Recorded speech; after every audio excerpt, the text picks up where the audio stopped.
I'm trying to upload this video, probably gonna have to redo it. The hell, my cat's going crazy.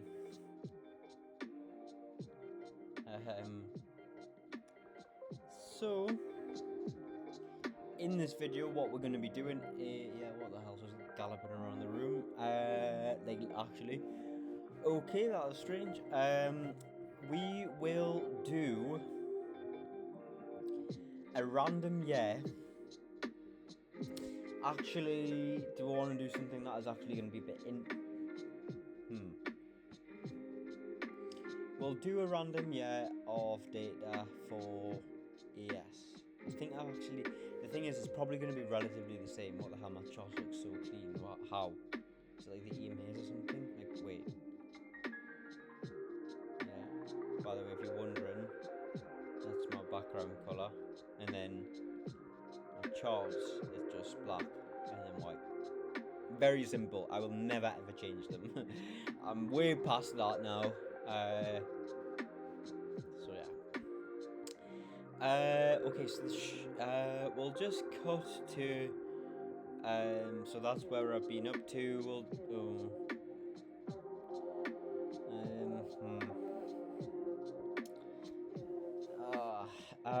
Because like I've done the IM, right? But I kind of want a good, so like here's nicely trending. That's probably gonna have good results. 2022. I'll probably be interested in. But then again, this is also I mean, the market's always trend, right? To be honest, I think we'll actually start from here though.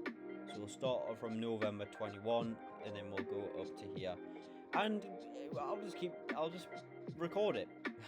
So I've never done this before on ES, so yeah. So we'll start from the 1st of November. We need this. No, we don't want that, definitely not. And we don't really need to cut back either, but we'll just go up to there. And then we'll put this on and apply defaults. And we'll just make it blue. And what's good is that we don't need the ball train indicator on in real time. I will have it on because like I like to know, because sometimes when you've got everything there and it's valid, and then you also have the ball train indicator real time, like actually showing, like what it's meant to, relative to clarified V1 or just the clarified criteria. It's pretty good, but what was I gonna say?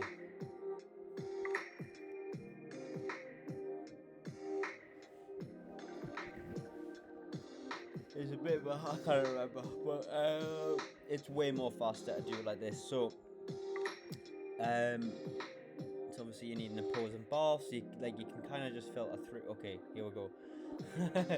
Okay, well this is interesting. I swear I just seen the valid. Yeah, here. So you've got the opening bar, it's opposing, and we need to see this bar, the next bar open beneath the 70, which I think it has done. It might not have actually. Bull. Yep. Now, what we're doing is we're looking at the playable range. So you've got this. So look, you're also comparing that with like the past one, but like ultimately you're kind of just studying the one at hand, right? But like, look at this, it's the same, right? And then also, look, you've got a proportionate wick rejection here. This wick rejection, which is on side of the direction you're looking to trade in, it's larger than the body, and then also the opposing side's wick, so it's valid, right? Then stop loss wise, you just measure the lower hand, and then you put a bit below relative to the scenario at hand. I would just go with about there. Yeah, that's perfect. And then you're targeting a 1 to 4. But I might increase that. We'll see. We'll just have to see. Because like if, for example, you can gain like an extra 2R or something on your trades, and then sacrifice like some shitty lose, like, well, not shitty, but like losers, well then that's like worth it, right? But anyway, yeah, you can also see EMAs are pristinely stuck in. So yeah, I guess it's a good first little trade. So also, what's good about not using the bulk trade indicator is that you don't need to scroll back, right? You can just have it off, and you can just like filter through everything. So anyway, here, this is possibly a bit of an iffy one, right? So we've got the EMAs kind of stacked, to be fair. So hopefully in this case you just don't open below the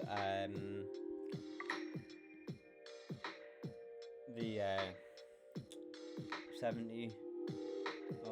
Oh, good. Yeah, good. And also playable range wise, it would be okay, to be honest. You've kind of, sometimes, I don't know how to describe it, but you've got a playable range, like, and then you've got like an internal one at hand. So you've got a playable range and an internal one at hand, right? So it's like, this is your playable range, and then you've also got this one, right? It's like, so it's kind of like two confluences, kind of, which, you know, ultimately you've got this. So if this wasn't valid, well then you've got this one, right? So it's kind of valid, but in this case it's like both valid relative to both, right? But it's not valid because you don't have an open below. So there we go. Nothing. So this is why I like utilizing this, because you can kind of just scan through. Well, I mean, you need an opposing bar too, right? And then when the EMAs go like this, you can just skip past.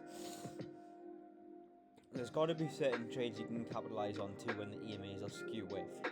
Like, and then you could literally call that system skew with EMA or something. Skew with EMA setups. I mean, you know, you could kind of use liquidity grab, because that means like, when the EMAs are kind of skew with, like liquidity grabs would make more sense. I mean, look at this clean liquidity. By the way, I know, you know, when I refer to liquidity, I'm just basically referring to lows and highs that are like distinct and attract my eye. And also I do have like a method of discerning, I do actually have a method of discerning key highs and key lows, and basically it's you have a high, right? So let's just say you're barred up, then this is the wick of a bar, and then you get the subsequent bar after that closing beneath, like just the wick wise closing beneath, and then you also get another bar that closes beneath this high and closes opposing to like the direction that it traded up to, in this case like bullishly, to create a high, right? So then you would need a bearish bar. So like for example here, you make, so you're pushing up. So notice like this bar, it gets pushed above. So you just keep tracking. You get a high, and then you get another bar, and then you get another bar close below. One's opposing, so there's your key high, right? And then obviously this is your low, and then upon the break, the highest point traded from the low to the point that it was traded past is your key high, right? And then you keep tracking. Notice you get a low, 1, 2, and then one's opposing, so then this is your key low until it's obviously broke, and then from the point up until the point it's broke, whichever is the lowest point traded from the point that the previous high, that is whatever was formed, to the point that it was broken is, then that's your next key low, right?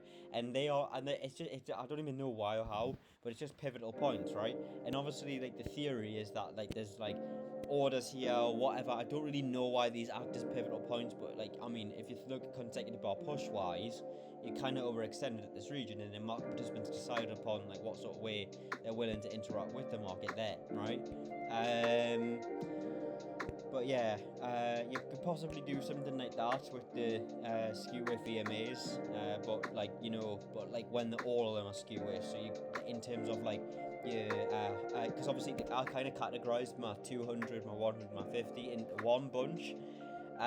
So like here they're kind of stacked, right? But then obviously your 21, I think it is, and your 15, your 30. Oh, let's just have a look.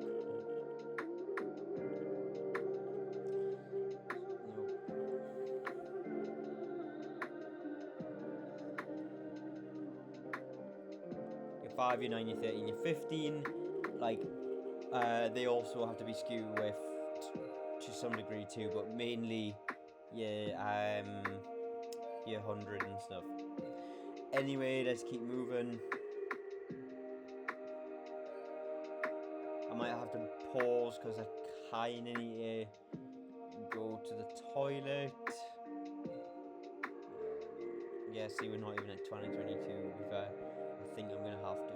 Yeah, like that. This could be valid actually. Right. This is the last exam I'm gonna do. Then I'm gonna have to go to the toilet. I'm like absolutely fucking desperate. I'm gonna shit myself. Yeah. Okay. So, well, I'll carry on after.